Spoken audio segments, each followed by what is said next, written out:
میں اکثر I T start ups کا بہت ذکر کرتا ہوں اور بڑا سپورٹر ہوں کہ پاکستان میں آئی ٹی سٹارٹ اپس کی وجہ سے ہماری اکانومی تیزی سے آگے کی طرف جا سکتی ہے۔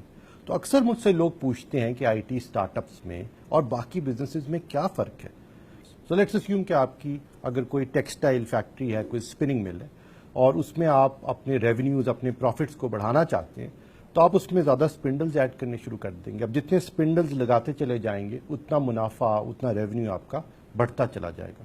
یہ ایک لینئر کاروبار ہے۔ اسی طرح اگر آپ کی کوئی بزنس آؤٹ سورسنگ کمپنی ہے جس کو پاکستان میں سافٹ ویئر ہاؤس کہا جاتا ہے، تو اس میں اگر آپ زیادہ سافٹ ویئر ڈیولپرز رکھتے چلے جائیں تو آپ کے ریونیوز یا پروفٹ بڑھتے چلے جائیں گے۔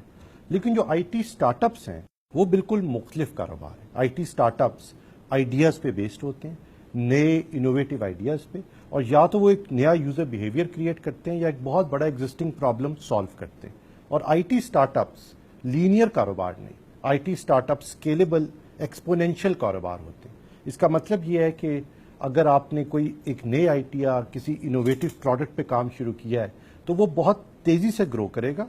اس لیے نہیں کہ آپ نے فیکٹری میں نئے اسپنڈلز ایڈ کیے یا نئے سافٹ ویئر ڈیولپرز رکھ لیے، مزید سافٹ ویئر ڈیولپرز رکھ لیے، اس لیے کہ آپ کے آئیڈیا اور آپ کی جو انوویشن ہے اس کمپنی کی، آپ کے پروڈکٹ کی، اس کی وجہ سے اس کی ایک ایکسپونینشیل گروتھ ہوگی۔ ایک اچھی مثال اس کی انسٹاگرام نے اکتوبر 2010 میں ایک آئی فون کی اپلیکیشن لانچ کی۔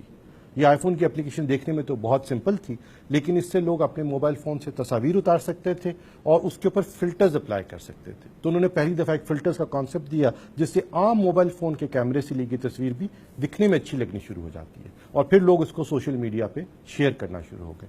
اکتوبر 2010 میں یہ آئی فون کی اپلیکیشن لانچ ہوئی اور مارچ 2012 میں انسٹاگرام کو فیس بک نے $1 ارب کا $1 بلین کا خرید لیا۔ تو 17 مہینے کے عرصے میں فرام $0 انسٹاگرام $1 بلین کی ویلیویشن پہ ایکوائر ہوئی فیس بک سے۔ وہ اس لیے نہیں کہ انسٹاگرام کے پاس کوئی فیکٹری تھی، انہوں نے نئی اسپنڈلز ایڈ کر لی اپنی فیکٹری میں، یا انہوں نے اپنے سافٹ ویئر ڈیولپرز بڑھا لیے۔ انفیکٹ انسٹاگرام میں صرف 13 سافٹ ویئر ڈیولپرز کام کرتے تھے۔ ان 13 سافٹ ویئر ڈیولپرز کی مدد سے ایک نئے انوویٹو آئیڈیا اور ایکسپونینشیل گروتھ کی وجہ سے یہ 17 مہینے کے قلیل عرصے میں $0 سے $1 ارب کی کمپنی بن گئی۔